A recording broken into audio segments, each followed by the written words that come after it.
Chapter 20. Dame Olga accepted father's offer. In expressing her satisfaction at gaining a new daughter, she nearly suffocated me. "My darling, you must call me Mum. Mum Olga sounds so cozy." The wedding was to be held in a week, as soon as arrangements could be made, and as soon as Hattie and Olive returned from finishing school. "They won't go back after the wedding," Mum Olga said. "They have learned enough. We shall stay here together, and you must all endeavor to lighten my desolation when my husband is away."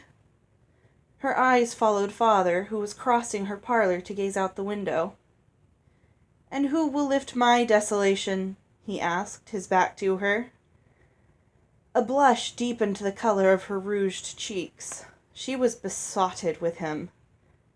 He was all solicitude, all tender attention. She was kittenish, coy, and syrupy. I couldn't be with them for 5 minutes without wanting to scream. Fortunately, my presence was required very little. I was rarely invited to Mum Olga's residence, and father kept her away from our manor, which was day by day being emptied to satisfy his debt. I cared little about the furniture, except for the fairy rug, which Mandy and I hid one afternoon when father was with Mum Olga. We also rescued the best of Mother's gowns, because Mandy swore I would shoot up some day soon, and they would fit me. But we didn't dare touch Mother's jewels. Father would have known if so much as a brass pin had been missing. Anyway, none of them equaled the necklace Hattie had taken from me. The week was quiet. I spent my days and nights mostly with Mandy. During the day, I helped her cook and clean. At night, I read from my fairy book, or we chatted by the kitchen fire. My only ventures outside were to the royal pastures to see Apple. I had hoped to meet Char there, but the grooms told me he was still chasing ogres. The first time I visited Apple was the day after I returned to Frel. He stood under a tree, his attention fixed on 3 brown leaves that clung to a low branch. As I watched, he reared back, lifted his head, and reached for a leaf just beyond his grasp. In the bunched muscles of his back legs and the straining line from his hips to the tips of his fingers, he was splendid. If a Gwaelin could have seen him, another pottery sculpture would have been born. I whistled. He whirled and stared at me. I held out a carrot and whistled again. A song about mermaids, Apple's distant cousins. When he saw the treat, he smiled and trotted to me, both hands extended. Soon he let me pet his mane, and came when I whistled, although no food was in sight. It wasn't long before the sight of me inspired as much happiness as a carrot.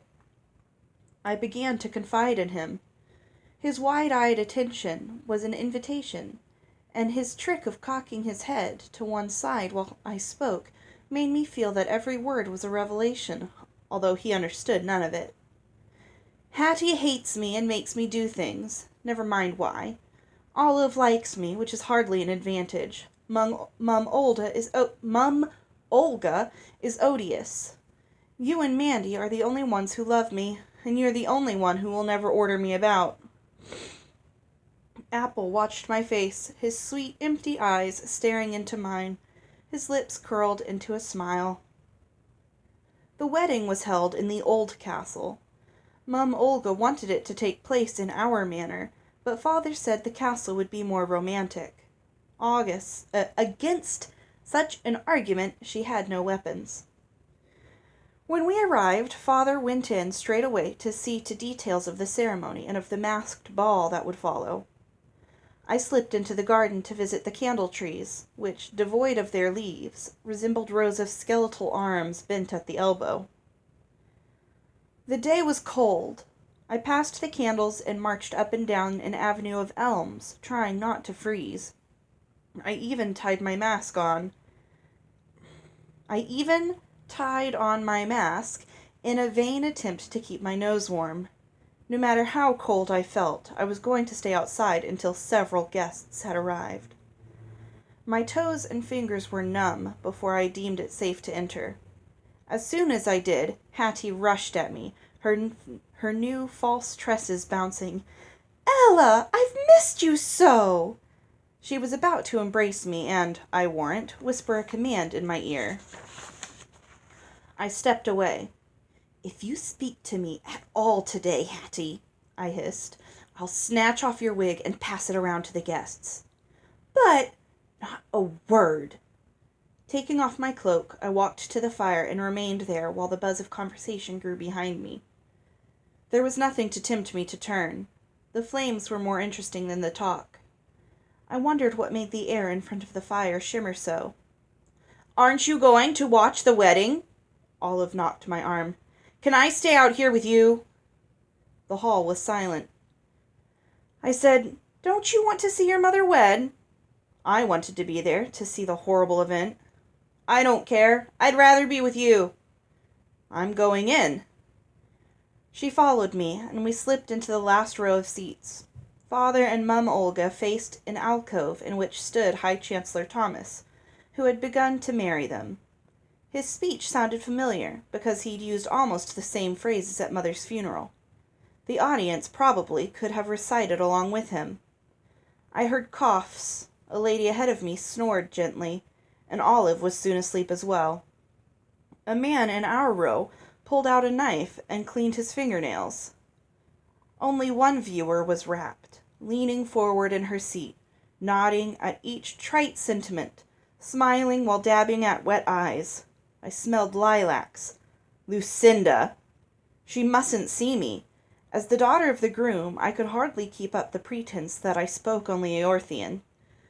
She would be livid that I'd fooled her. I put on my mask. I would leave in the confusion of congratulations when the ceremony ended. I watched her, ready to duck if she turned my way. As soon as Sir Thomas concluded, Lucinda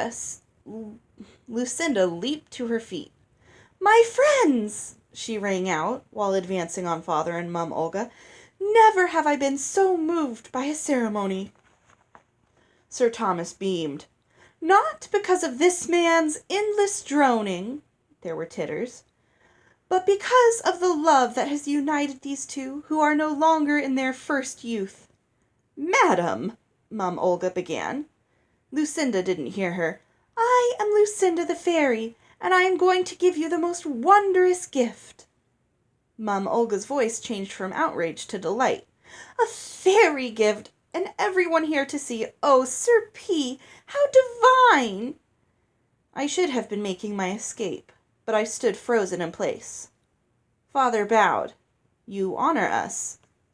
It's the loveliest gift. No one can say this one is harmful or foolish. She shook her head defiantly. It's eternal love. As long as you live, you shall love each other.